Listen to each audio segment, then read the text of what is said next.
ನಮಸ್ಕಾರ ವೀಕ್ಷಕರೇ, lab doctor ಚಾನಲ್ಗೆ ಸ್ವಾಗತ. If you new to the ಚಾನಲನ್ನು ಪ್ಲೀಸ್ ಲೈಕ್ ಮಾಡಿ, ಶೇರ್ ಮಾಡಿ ಮತ್ತು ಸಬ್ಸ್ಕ್ರೈಬ್ ಮಾಡಿ. ಬಿಕಾಸ್ ಈ ಚಾನಲ್ ಮೂಲಕ ನಾವು ನಿಮಗೆ ಹೆಲ್ತ್ ರಿಲೇಟೆಡ್ ಇನ್ಫಾರ್ಮೇಷನ್, ಮೆಡಿಕಲ್ ಇನ್ಫಾರ್ಮೇಷನನ್ನು ಕೊಡ್ತಾ ಇರ್ತೇವೆ.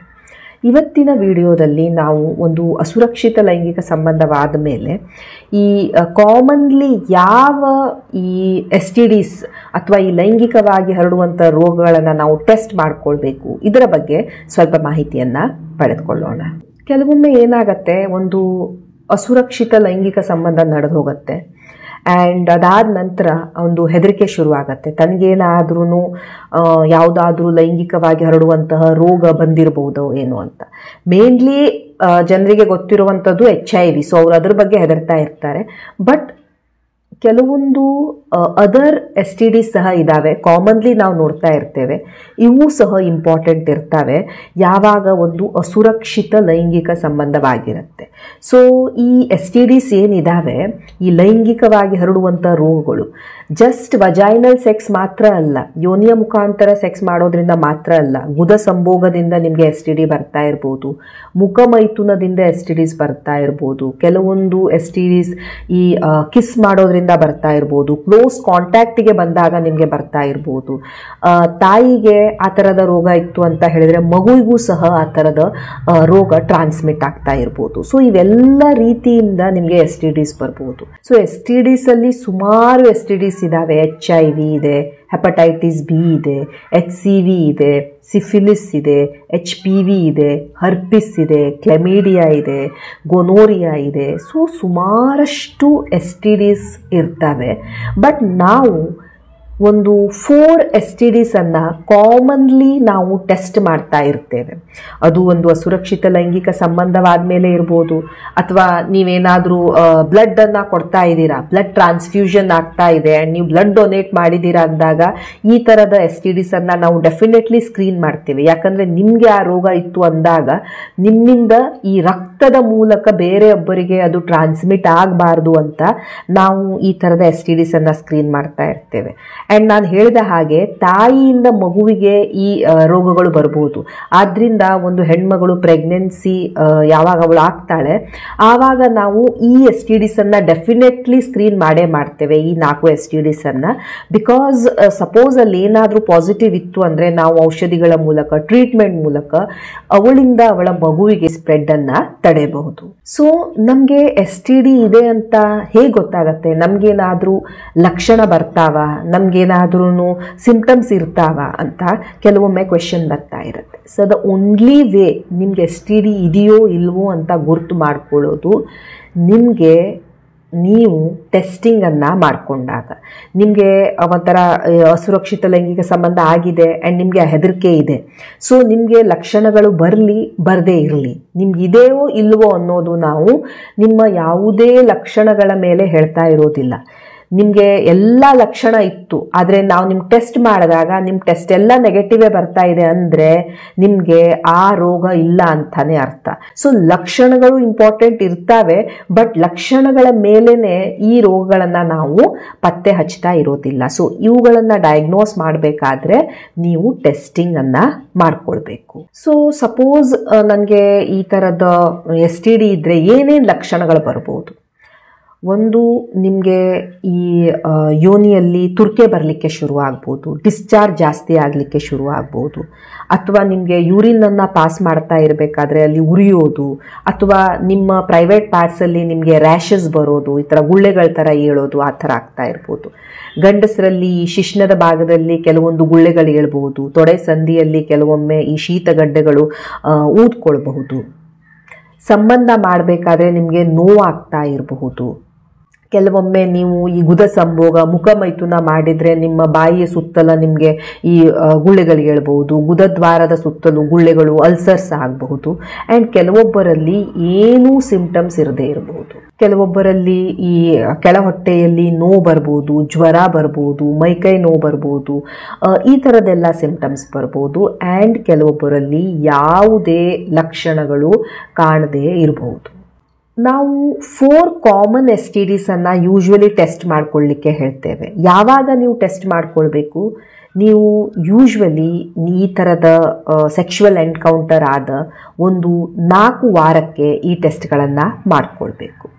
ಆ್ಯಂಡ್ ಈ ಟೆಸ್ಟಲ್ಲಿ ಫಸ್ಟ್ ಬರುತ್ತೆ HIV ಟೆಸ್ಟ್. ಬಹಳ ಜನರಿಗೆ ಇದ್ರ ಬಗ್ಗೆ ಗೊತ್ತಿರುತ್ತೆ ಆ್ಯಂಡ್ ಅವ್ರಿಗೆ ಹೆದರಿಕೆ ಇರೋದು ಇದ್ರ ಬಗ್ಗೆನೇ ಆಗಿರುತ್ತೆ. ಬೇರೆದು STD ಬಂದರೆ ಬರಲಿ, ಬಟ್ ಇದ್ರ ಬಗ್ಗೆ ಅವ್ರಿಗೆ ಹೆದರಿಕೆ ಜಾಸ್ತಿ ಇರುತ್ತೆ. ಬಟ್ HIV ಆಗಲಿ ಹೆಪಟೈಟಿಸ್ ಬಿಗಾಗಲಿ ಇದು ಒಂದು ಕಾಮನ್ಲಿ ಸ್ಪ್ರೆಡ್ ಆಗುವಂತಹ STD. ಹೆಪಟೈಟಿಸ್ ಬಿ ಅಂದರೆ ಈ ಬಿಳಿ ಜಾಂಡಿಸ್ ಮಾಡುವಂತಹ ರೋಗ. ಸೊ ಇದಕ್ಕೂ ಸಹ ಕ್ಯೂರ್ ಇಲ್ಲ ನಮ್ಮ ಹತ್ರ. ನಾವು ಜಸ್ಟ್ ಇದನ್ನು ಟ್ರೀಟ್ ಮಾಡಬಹುದು. ನಿಮ್ಮ ಬಾಡಿಯಲ್ಲಿ ಇದರ ವೈರಸ್ಸಿನ ಕೌಂಟನ್ನು ಆದಷ್ಟು ಕಡಿಮೆ ಇಡಕ್ಕೆ ನಾವು ಹೆಲ್ಪ್ ಮಾಡ್ಬೋದು, ಔಷಧಿಗಳನ್ನು ಕೊಡಬಹುದು. ಸೊ ಈ HIV ಏನಿದೆ ಅದರಷ್ಟೇ ಡೇಂಜರಸ್ ಈ ಹೆಪಟೈಟಿಸ್ ಬಿ ಸಹ ಇರುತ್ತೆ. ಸೊ HIV ಯಾವಾಗ ಟೆಸ್ಟ್ ಮಾಡ್ಕೊಳ್ಬೇಕು ಅಂತ ಪೇಷಂಟ್ಸ್ ಕೇಳ್ತಾ ಇರ್ತಾರೆ. ಸೊ ನಿಮಗೆ ಈ ಥರ ಒಂದು ಸೆಕ್ಷುವಲ್ ಎನ್ಕೌಂಟರ್ ಆಗಿದೆ ಆ್ಯಂಡ್ ನಿಮಗೆ ಹೆದರಿಕೆ ಇದೆ, ನಿಮಗೆ HIV ಬಂದಿರಬಹುದು ಅಥವಾ ಬರಬಹುದು ಅಂತ. ಸೊ ನೀವೇನು ಮಾಡಬೇಕು, ಒಂದು 4 ವಾರಗಳ ನಂತರ HIV ಟೆಸ್ಟಿಂಗನ್ನು ಮಾಡ್ಕೊಳ್ಬೇಕು. HIV ಟೆಸ್ಟಿಂಗನ್ನು ನಾನು 4 ವಾರಗಳ ನಂತರವೇ ಯಾಕೆ ಮಾಡ್ಕೊಳ್ಬೇಕು, ಅದಕ್ಕಿಂತ ಮೊದಲೇ ಮಾಡ್ಕೊಂಡು ಬಿಡ್ಬೋದಲ್ಲ. ಈ HIV ಪತ್ತೆ ಹಚ್ಚಲಿಕ್ಕೆ ಏನು ಪರೀಕ್ಷೆಗಳಿದ್ದಾವೆ ಅವುಗಳಿಗೆ ಒಂದು ವಿಂಡೋ ಪೀರಿಯಡ್ ಅಂತ ಇರುತ್ತೆ. ವಿಂಡೋ ಪೀರಿಯಡ್ ಅಂತ ಹೇಳಿದರೆ ಈ HIV ಪತ್ತೆ ಹಚ್ಚಲಿಕ್ಕೆ ನಿಮ್ಮ ಬಾಡಿ ಅದಕ್ಕೆ ರಿಸ್ಪಾಂಡ್ ಮಾಡಿಕೊಂಡು ಆ್ಯಂಟಿಬಾಡಿಯನ್ನು ಪ್ರೊಡ್ಯೂಸ್ ಮಾಡಬೇಕು. ಆ್ಯಂಡ್ ಅದನ್ನು ಪತ್ತೆ ಹಚ್ಚಲಿಕ್ಕೆ ಈ ಟೆಸ್ಟ್ಗಳು ಸ್ವಲ್ಪ ಟೈಮನ್ನು ತಗೊಳ್ತವೆ. ಸೊ ಯಾವಾಗ ಆ time between the entry of the virus, ಯಾವಾಗ ವೈರಸ್ ನಿಮ್ಮ ಬಾಡಿಯನ್ನು ಎಂಟ್ರಿ ಮಾಡುತ್ತೆ ಆ್ಯಂಡ್ ಯಾವಾಗ ಈ ಟೆಸ್ಟ್ ನಿಮ್ಮ HIV ಐಡೆಂಟಿಫೈ ಮಾಡುತ್ತೆ, ಅದನ್ನು ನಾವು ವಿಂಡೋ ಪೀರಿಯಡ್ ಅಂತ ಹೇಳ್ತಾ ಇರ್ತೇವೆ. ಸೊ ಮೆಜಾರಿಟಿ HIV ಟೆಸ್ಟ್ ಏನಿದಾವೆ ಬೈ 30 ಡೇಸ್ ನಿಮಗೆ HIV ಇದೆಯೋ ಇಲ್ವೋ ಅಂತ ಕರೆಕ್ಟಾಗಿ ಅರೌಂಡ್ 99.9% ಹೇಳ್ತಾ ಇರ್ತವೆ. ಸೊ ಅದರಿಂದ ನಾವೇನು ಹೇಳ್ತೇವೆ, ನೀವು ಒಂದು 4 ವೀಕ್ಸ್, 1 ತಿಂಗಳ ವೇಟ್ ಮಾಡಿ ಈ ಥರ ಸೆಕ್ಷುವಲ್ ಎನ್ಕೌಂಟರ್ ನಂತರ, ಆ್ಯಂಡ್ ಆಮೇಲೆ ಟೆಸ್ಟ್ ಮಾಡ್ಕೊಳ್ಳಿ. ಸೊ ನಾವು ಯಾವ ಟೆಸ್ಟ್ ಮಾಡ್ಕೊಳ್ಬೇಕು, ನೀವು ಯಾವುದೇ ಟೆಸ್ಟ್ ಮಾಡ್ಕೊಳ್ಬಹುದು. HIV ಕಾರ್ಡ್ ಟೆಸ್ಟ್ ಮಾಡ್ಕೊಳ್ಬಹುದು, ಟ್ರೈಡಾಟ್ ಮಾಡ್ಕೊಳ್ಬಹುದು, HIV ಎಲೈಸಾ ಮಾಡ್ಬೋದು, 4th ಜನರೇಷನ್ HIV ಎಲೈಸಾ ಮಾಡ್ಕೊಳ್ಬಹುದು. ಇವೆಲ್ಲವೂ ಸ್ಕ್ರೀನಿಂಗ್ ಟೆಸ್ಟ್ ಇರ್ತವೆ. ನೀವು ಯಾವುದೇ ಟೆಸ್ಟನ್ನು ಮಾಡ್ಕೊಳ್ಬಹುದು. ಸಪೋಸ್ ನನಗೆ ಅಷ್ಟೆಲ್ಲ ವೇಟ್ ಮಾಡೋಕ್ಕಾಗ್ತಾ ಇಲ್ಲ, ನಾನು ಬೇಗ ನನಗೆ ಗೊತ್ತಾಗಬೇಕು, ಬೈ ಅರೌಂಡ್ 10-14 ಡೇಸಿಗೆ ಗೊತ್ತಾಗ್ಬಿಡ್ಬೇಕು ಅಂದಾಗ ನೀವು HIV ಕ್ವಾಲಿಟೇಟಿವ್ PCR ಸಹ ಮಾಡ್ಕೊಳ್ಬಹುದು.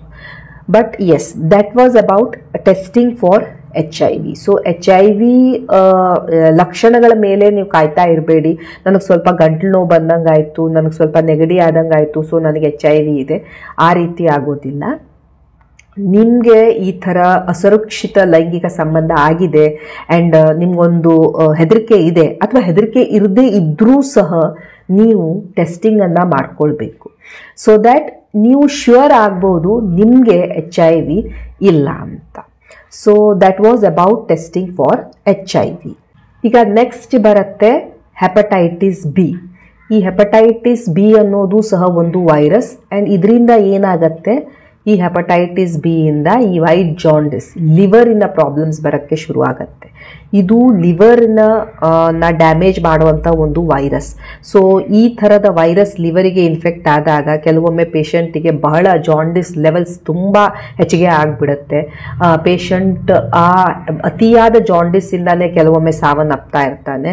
ಇಲ್ಲ ಏನಾಗುತ್ತೆ, ಬಹಳ ದೀರ್ಘಕಾಲದಿಂದ ಈ ಥರದ ವೈರಸ್ ಅಟ್ಯಾಕ್ ಇತ್ತು ಅಂದರೆ ಲಿವರ್ ಬೇಗ ಫೇಲ್ ಆಗುವಂಥ ಚಾನ್ಸಸ್ ಇರುತ್ತೆ ಅಥವಾ ಲಿವರ್ ಕ್ಯಾನ್ಸರ್ ಬರುವಂಥ ಚಾನ್ಸಸ್ ಇರುತ್ತೆ. ಸೊ ಈ ಹೆಪಟೈಟಿಸ್ ಬಿ ಸಹ ಈ ಥರ ಲೈಂಗಿಕವಾಗಿ ಹರಡುವಂತಹ ಒಂದು ರೋಗ. ಸೊ ಅದು ಸೆಕ್ಷುವಲ್ ಇಂಟರ್ಕೋರ್ಸಿಂದ ಇರ್ಬೋದು ಅಥವಾ ಈ ಬ್ಲಡ್ ಟ್ರಾನ್ಸ್ಫ್ಯೂಷನ್ನಿಂದ, ಅಸುರಕ್ಷಿತ ಬ್ಲಡ್ ಟ್ರಾನ್ಸ್ಫ್ಯೂಷನ್ನಿಂದ ಇರ್ಬೋದು, ತಾಯಿಯಿಂದ ಮಗುವಿಗೆ ಹೋಗ್ತಾ ಇರ್ಬೋದು. ಬಹಳಷ್ಟು ಸಲ ಪೇಷಂಟಿಗೆ ಗೊತ್ತೇ ಇರೋದಿಲ್ಲ ಅವ್ರಿಗೆ ಹೆಪಟೈಟಿಸ್ ಬಿ ಇದೆ ಅಂತ. ಏನೋ ಟೆಸ್ಟ್ ಮಾಡ್ಕೊಳ್ಳಿಕ್ಕೆ ಹೋಗ್ತಾರವರು ಆ್ಯಂಡ್ ಆವಾಗ ಟೆಸ್ಟ್ ಮಾಡಿದಾಗ ಈ ಹೆಪಟೈಟಿಸ್ ಬಿ ಪತ್ತೆ ಆಗತ್ತೆ. ಸೊ ಯಾವಾಗಲೂ ನಮ್ಗೇನಾದರೂ ಒಂದು ಸಣ್ಣ ಪ್ರೊಸೀಜರ್ ಮಾಡಬೇಕು ಡಾಕ್ಟ್ರಿಗೆ, ಆವಾಗ ಡಾಕ್ಟರ್ಸ್ ಈ ಟೆಸ್ಟನ್ನು ಡೆಫಿನೆಟ್ಲಿ ಮಾಡಿ ನೋಡ್ತಾರೆ. HIV ಇರ್ಬೋದು, ಹೆಪಟೈಟಿಸ್ ಬಿ ಇರ್ಬೋದು, HCV ಇರ್ಬೋದು ಅಥವಾ ಸಿಫಿಲಿಸ್ ಇರ್ಬೋದು. ಯಾಕಂದರೆ ಈ ಥರದ್ದೇನಾದರೂ ರೋಗ ಇತ್ತು ಅಂತ ಹೇಳಿದರೆ ಅದು ಈ ಹೆಲ್ತ್ ಪ್ರೊಫೆಷನ್ಸ್, ಡಾಕ್ಟರ್ಸಿಗಾಗಲಿ, ನರ್ಸಸ್ಸಿಗಾಗಲಿ, ಟೆಕ್ನಿಷಿಯನ್ಸಿಗಾಗಲಿ ಅದು ಅವರಿಗೂ ಒಂದು ರಿಸ್ಕ್ ಇರುತ್ತೆ. ಇನ್ನೂ ಅಧಿಕವಾದ ಪ್ರಿಕಾಷನ್ಸ್ ಅನ್ನ ತೆಗೆದುಕೊಳ್ಬೇಕಾಗತ್ತೆ. ಸೊ ನೀವು ನೋಡ್ಬೋದು, ಯಾವುದೇ ಒಂದು ಚಿಕ್ಕ ಪ್ರೊಸೀಜರ್ ಇರಲಿ, ಈ ಟೆಸ್ಟ್ಗಳನ್ನು ಡೆಫಿನೆಟ್ಲಿ ಮಾಡಿಸೋಕ್ಕೆ ಹೇಳ್ತಾರೆ ನಿಮ್ಮ doctors, so that we identify this STDs. So ಈ ಹೆಪಟೈಟಿಸ್ ಬಿ ಬಹಳಷ್ಟು ಜನರಲ್ಲಿ ಏನೂ ಪ್ರಾಬ್ಲಮ್ ಮಾಡೋದೇ ಇಲ್ಲ, ಬಹಳಷ್ಟು ಜನರಿಗೆ ಗೊತ್ತೂ ಆಗೋದಿಲ್ಲ. ಬಟ್ ಸಪೋಸ್ ನೀವು ಟೆಸ್ಟಿಂಗ್ ಮಾಡಿದಾಗ ನಿಮ್ಮ ಪಾಸಿಟಿವ್ ಬಂತು ಅಂದರೆ ನೀವು ನಿಮ್ಮ ಡಾಕ್ಟರ್ನ ಇನ್ಸ್ಟ್ರಕ್ಷನ್ಸನ್ನು ಫಾಲೋ ಮಾಡಬೇಕಾಗತ್ತೆ, ಫಾಲೋ ಅಪ್ ಮಾಡ್ಕೊಳ್ತಾ ಇರಬೇಕಾಗತ್ತೆ. ಸೊ ಈ ಹೆಪಟೈಟಿಸ್ ಬಿ ಅನ್ನು ನಾವು ಯಾವಾಗ ಟೆಸ್ಟ್ ಮಾಡಬೇಕು, ಇದನ್ನು ಸಹ ನೀವು ಈ ಒಂದು 4 ವೀಕ್ಸ್, ಈ ಅಸುರಕ್ಷಿತ ಲೈಂಗಿಕ ಸಂಬಂಧವಾದ 4 ವೀಕ್ಸಿನ ನಂತರ ನೀವು ಟೆಸ್ಟ್ ಮಾಡ್ಕೊಳ್ಬೇಕು. ಇದಕ್ಕೂ ಒಂದು ಇನ್ಕ್ಯುಬೇಷನ್ ಪೀರಿಯಡ್ ಅಂತ ಇರುತ್ತೆ. ಸೊ ಬೈ 4 ವಾರಗಳ ನಂತರ ನಾವು ಇದನ್ನು ಕರೆಕ್ಟಾಗಿ ನಿಮ್ಮ ಬ್ಲಡ್ಡಲ್ಲಿ ಐಡೆಂಟಿಫೈ ಮಾಡಬಹುದು. ಸೊ ಯಾವ ಟೆಸ್ಟನ್ನು ನಾವು ಮಾಡಬೇಕು? ಸೊ ಹೆಪಟೈಟಿಸ್ ಬಿಗೆ ಕಾರ್ಡ್ ಟೆಸ್ಟ್ ಅಂತ ಇರುತ್ತೆ, ಒಂದು ಸಿಂಪಲ್ ಕಾರ್ಡ್ ಟೆಸ್ಟ್. ನಿಮ್ಮ ರಕ್ತವನ್ನು ತೆಗೆದುಕೊಂಡು ಒಂದು ಕಾರ್ಡಿನ ಮೇಲೆ ಹಾಕ್ತಾರೆ, ಒಂದು ಸೀರಮನ್ನು 1-2 ಡ್ರಾಪ್ಸ್ ಹಾಕಿದ ಮೇಲೆ ಅಲ್ಲಿ ಗೆರೆಯನ್ನು ನೋಡ್ತಾರೆ. ಸಪೋಸ್ 2 ಗೆರೆ ಬಂತು ಅಂದರೆ ಆ ಟೆಸ್ಟ್ ಪಾಸಿಟಿವ್ ಅಂತ ಅರ್ಥ. ಕನ್ಫರ್ಮೇಟರಿ ಟೆಸ್ಟ್ ಅಂದರೆ hepatitis B surface antigen by ಎಲೈಸಾ, ಈ ಥರದ ಟೆಸ್ಟ್ ಇರ್ತವೆ, ಯಾವುದರಿಂದ ನಾವು ಕನ್ಫರ್ಮ್ ಮಾಡ್ಕೊಳ್ಬಹುದು ನಿಮಗೆ ಹೆಪಟೈಟಿಸ್ ಬಿ ಇದೆ ಅಂತ. ಸೊ ಹೆಪಟೈಟಿಸ್ ಬಿಗೂ ನಮ್ಮ ಹತ್ರ ಕ್ಯೂರ್ ಇಲ್ಲ. ನಾವು ಒಂದ್ಸಲ ನಿಮ್ಗೆ ಹೆಪಟೈಟಿಸ್ ಬಿ ಬಂತು ಅಂದರೆ, ಅದು ದೀರ್ಘಕಾಲದ ಹೆಪಟೈಟಿಸ್ ಬಿ ಆಗಿತ್ತು ಅಂದರೆ ನಾವು ಜಸ್ಟ್ ಅದಕ್ಕೆ ಔಷಧಿ ಗುಳಿಗೆಗಳನ್ನು ಕೊಡ್ಬೋದು, ಸೊ ದ್ಯಾಟ್ ನಿಮ್ಮ ವೈರಲ್ ಲೋಡ್ ಕಡಿಮೆ ಆಗಲಿ, ನಿಮ್ಮಿಂದ ಬೇರೆಯವರಿಗೆ ಇದರ ಟ್ರಾನ್ಸ್ಮಿಷನ್ ಕಡಿಮೆ ಆಗಲಿ ಅಂತ. ಇದನ್ನು ಬಿಟ್ಟು ನಾವು ಕಂಪ್ಲೀಟ್ಲಿ ಇದನ್ನು ಕ್ಯೂರ್ ಮಾಡೋಕ್ಕೆ ಆಗ್ತಾ ಇರೋದಿಲ್ಲ. ಸೆಕ್ಷುವಲಿ ಟ್ರಾನ್ಸ್ಮಿಟೆಡ್ ಡಿಸೀಸ್ ಯಾವುದು ನಾವು ಕಾಮನ್ಲಿ ಮಾಡಕ್ಕೆ ಹೇಳ್ತೀವಿ ಪೇಷಂಟಿಗೆ, ಅದು HCV, ಹೆಪಟೈಟಿಸ್ ಸಿ ವೈರಸ್. ಹಿಂದೆ ಹೇಳಿದ್ದು ಹೆಪಟೈಟಿಸ್ ಬಿ ವೈರಸ್. ಈ ಹೆಪಟೈಟಿಸ್ ಅಲ್ಲಿ ಸುಮಾರಷ್ಟು ಟೈಪ್ಸ್ ಇದಾವೆ, hepatitis A, B, C, D, E ಅಂತ. ಸೊ ಈ ಹೆಪಟೈಟಿಸ್ A ಮತ್ತು E ಎಲ್ಲ ಏನಿರ್ತವೆ ಇವು ಅಷ್ಟು ಬಾದರ್ಸಮ್ ಇರೋದಿಲ್ಲ. ಬಟ್ ಹೆಪಟೈಟಿಸ್ ಬಿ ಮತ್ತು ಹೆಪಟೈಟಿಸ್ ಸಿ ಏನಿರುತ್ತೆ ಇದು ಸ್ವಲ್ಪ ಡೇಂಜರಸ್ ಇರುತ್ತೆ ಆ್ಯಂಡ್ ನಾವು ಇದನ್ನು ಸ್ಕ್ರೀನ್ ಮಾಡಲೇಬೇಕು. ಹೆಪಟೈಟಿಸ್ ಸಿ ಸಹ ಈ ಥರ ಲೈಂಗಿಕವಾಗಿ ಹರಡುವಂಥ ಒಂದು ರೋಗ. ಈವನ್ ಅಸುರಕ್ಷಿತ ಬ್ಲಡ್ ಟ್ರಾನ್ಸ್ಫ್ಯೂಷನ್ ಇಂದ ಹರಡುತ್ತೆ, ತಾಯಿಯಿಂದ ಮಗುವಿಗೆ ಹರಡುತ್ತೆ. ಬಟ್ ಹೆಪಟೈಟಿಸ್ ಸಿಗೆ ನಮ್ಮ ಹತ್ರ ಕ್ಯೂರ್ ಇದೆ, ನಾವು ಅದನ್ನು ಕ್ಯೂರ್ ಮಾಡಬಹುದು, ನಾವು ಅದನ್ನು ಟ್ರೀಟ್ ಮಾಡಬಹುದು. ಈ ಹೆಪಟೈಟಿಸ್ ಸಿ ಇರುವಂಥ ಪೇಷಂಟ್ಸಿಗೂ ಸಹ ಲಿವರಿನ ಪ್ರಾಬ್ಲಮ್ ಬರ್ತಾ ಇರುತ್ತೆ, ಅವರಿಗೆ ಜಾಂಡಿಸ್ ಆಗ್ಬೋದು, ದೀರ್ಘಕಾಲದಲ್ಲಿ ಲಿವರ್ ಪ್ರಾಬ್ಲಮ್ಸ್ ಉಂಟಾಗ್ತಾ ಇರ್ಬೋದು, ಯಾಕಂದರೆ ಇದು ಸಹ ಲಿವರನ್ನೇ ಟಾರ್ಗೆಟ್ ಮಾಡ್ತಾ ಇರುತ್ತೆ. ಸೊ ಈ ಹೆಪಟೈಟಿಸ್ ಸಿಗೆ ನಾವು ಯಾವಾಗ ಟೆಸ್ಟ್ ಮಾಡ್ಕೊಳ್ಬೇಕು? ಸೇಮ್ ನೀವು ಅರೌಂಡ್ 4 ವೀಕ್ಸಿನ ನಂತರ, ಅಸುರಕ್ಷಿತ ಸಂಬಂಧ ಆದ 4 ವೀಕ್ಸಿನ ನಂತರ ಈ ಟೆಸ್ಟನ್ನು ಮಾಡ್ಕೊಳ್ಬಹುದು. So hepatitis C card test ಇರುತ್ತೆ, ಅದಕ್ಕೂ ಒಂದು 300-400 ರೂಪೀಸ್ ಇರುತ್ತೆ. ಅಥವಾ ನಿಮಗೆ ಮಷೀನಲ್ಲೇ ರನ್ ಮಾಡಬೇಕು ಅಂತ ಹೇಳಿದರೆ ಹೆಪಟೈಟಿಸ್ ಸಿ ಎಲೈಸಾ ಟೆಸ್ಟ್ ಮುಖಾಂತರ ನಾವು ಹೆಪಟೈಟಿಸ್ ಸಿಯನ್ನು ಪತ್ತೆ ಹಚ್ಚಬಹುದು. 4ನೇ ಕಾಮನ್ಲಿ ಮಾಡುವಂಥ ಟೆಸ್ಟ್ ಅಂತ ಹೇಳಿದರೆ ಸಿಫಿಲಿಸ್ ಅಥವಾ VDRL ಟೆಸ್ಟ್ ಫಾರ್ ಸಿಫಿಲಿಸ್.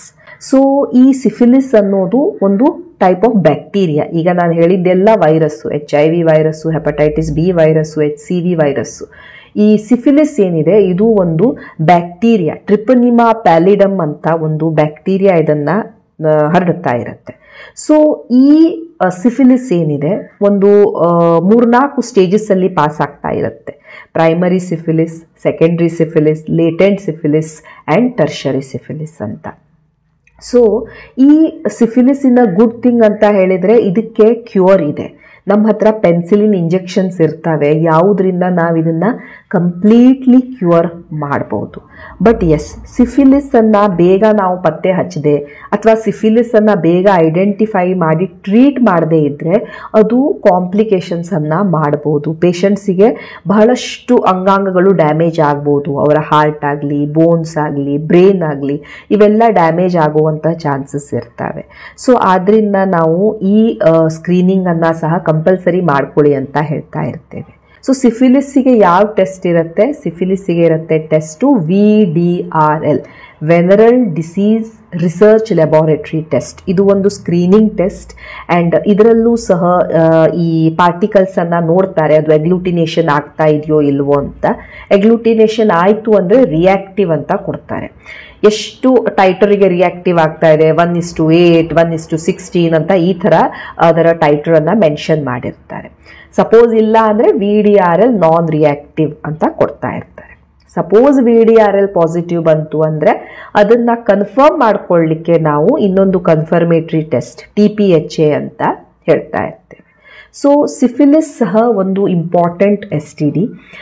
ಇದು ಸಹ ಈ ವಜೈನಲ್ ಸೆಕ್ಸ್, ಏನಲ್ ಸೆಕ್ಸ್, ಓರಲ್ ಸೆಕ್ಸ್, ತಾಯಿಯಿಂದ ಮಗುವಿಗೆಲ್ಲ ಸ್ಪ್ರೆಡ್ ಆಗ್ತಾ ಇರುತ್ತೆ. ಸೊ ಪ್ರೆಗ್ನೆನ್ಸಿಯಲ್ಲಿಯೂ ಸಹ ಈ ಟೆಸ್ಟನ್ನು ಡೆಫಿನೆಟ್ಲಿ ಮಾಡ್ತಾ ಇರ್ತಾರೆ. ಸೊ ನೀವು ಈ ಥರದ ಒಂದು ಅಸುರಕ್ಷಿತ ಲೈಂಗಿಕ ಸಂಬಂಧ ಮಾಡ್ಕೊಂಡಿದ್ದೀರಾ ಆ್ಯಂಡ್ ನಿಮಗೆ ಕಾಮನ್ಲಿ ಯಾವ ಈ ಲೈಂಗಿಕವಾಗಿ ಹರಡುವಂಥ ರೋಗಗಳನ್ನು ನಾನು ಟೆಸ್ಟ್ ಮಾಡಿಸ್ಬೇಕು ಅಂದರೆ ಈ 4 ಟೆಸ್ಟ್ಗಳನ್ನು ನೀವು ಮಾಡಿಸ್ಲೇಬೇಕು. HIV test, hepatitis B test, HCV test and VDRL test for syphilis. Yes, ಲ್ಯಾಬೋರೇಟರಿಗೆ ಹೋದರೆ ಅವ್ರ ಹತ್ರ ಸುಮಾರಷ್ಟು STD ಪ್ಯಾನಲ್ಸ್ ಇರ್ತವೆ. ಬೇಸಿಕ್ ಪ್ಯಾನಲ್, ಎಕ್ಸ್ಟೆಂಡೆಡ್ ಪ್ಯಾನಲ್ ಆ ಥರ ಹೇಳ್ಕೊಂಡು ನಾನು ಹೇಳಿದಾಗೆ ಅವರು ಸುಮಾರಷ್ಟು STDಸನ್ನು ಸ್ಕ್ರೀನ್ ಮಾಡ್ತಾರೆ. ನಿಮ್ಮ ಹತ್ರ ದುಡ್ಡಿದೆ, ನಿಮ್ಮ ಹತ್ರ ಮಾಡ್ಕೊಳ್ಳುವಂಥ ಇಂಟೆಂಟ್ ಇದೆ ಅಂದರೆ ನೀವು ಅವುಗಳನ್ನೂ ಮಾಡಿಸ್ಬೋದು. ಬಟ್ ನಿಮಗೆ ಬಜೆಟ್ ಲಿಮಿಟೆಡ್ ಇದೆ ಆ್ಯಂಡ್ ನಿಮಗೆ ಬೇಸಿಕ್ ಯಾವುದು 4 ಇಂಪಾರ್ಟೆಂಟ್ STDಸನ್ನು ನೀವು ಸಿಲೆಕ್ಟ್ ಮಾಡಿಕೊಂಡು ಮಾಡಲೇಬೇಕು ಅಂದರೆ ನೀವು ಈ ಟೆಸ್ಟ್ಗಳನ್ನು ಮಾಡ್ಕೊಳ್ಳಿ. ಸೆಕೆಂಡ್ಲಿ, ನಿಮಗೆ ಲಕ್ಷಣ ಇರದೇ ಇರಲಿ, ನಿಮಗೆ ಬಹಳಷ್ಟು ಪಾರ್ಟ್ನರ್ಸ್ ಇದ್ದಾರೆ ಅಥವಾ ನೀವು ಈ ಸೆಕ್ಸ್ ವರ್ಕರ್ಸ್ ಜೊತೆ ಎಕ್ಸೆಟ್ರಾ ನೀವು ಸಂಬಂಧವನ್ನು ಮಾಡ್ತಾ ಇದ್ದೀರಾ ಆ್ಯಂಡ್ ಮಲ್ಟಿಪಲ್ ಪಾರ್ಟ್ನರ್ಸ್ ಎಕ್ಸೆಟ್ರಾ ಇದ್ದಾಗ it is always better that ನೀವು ರೆಗ್ಯುಲರ್ಲಿ ಈ ಥರದ ಟೆಸ್ಟ್ಗಳನ್ನು ಮಾಡ್ಕೊಳ್ತಾ ಇರಬೇಕು. ಯಾಕಂದರೆ ಇದು ನಿಮಗೆ ಒಂದು ನಿಮ್ಮ ಬೇಸಿಕ್ ಹೆಲ್ತಿನ ಒಂದು ಸ್ಟೇಟಸನ್ನು ಹೇಳ್ತಾ ಇರುತ್ತೆ.